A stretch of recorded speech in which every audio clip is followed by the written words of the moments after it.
শুরু হলো কানজিরোর জীবনের সবচেয়ে কঠিন পরীক্ষা। কুরোকো গাকিসার ট্রেনিং যেন সাক্ষাৎ নরক। কিন্তু আসল চ্যালেঞ্জ তো এখনো বাকি।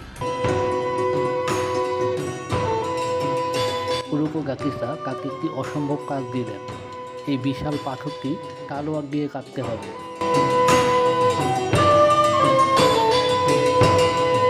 6 মাস চেষ্টা করেও কানজিরো যখন ব্যর্থ, ঠিক তখনই কুয়াশার ভেতর থেকে উদয় হলো এক রহস্যময় যোদ্ধা, সাবিকো। সে কানজিরোকে বুঝিয়ে দিল শুধু পরিশ্রম নয়, তালোয়ারের সাথে একত্র হতে হবে। সাবিকোর মার্কস নয়, কানজিরো আসলে সেই বিশাল পাথরটি দুটুকরো করে ফেলেছে। সে কি এখনও ফাইনাল সিলেকশনের জন্য তৈরি?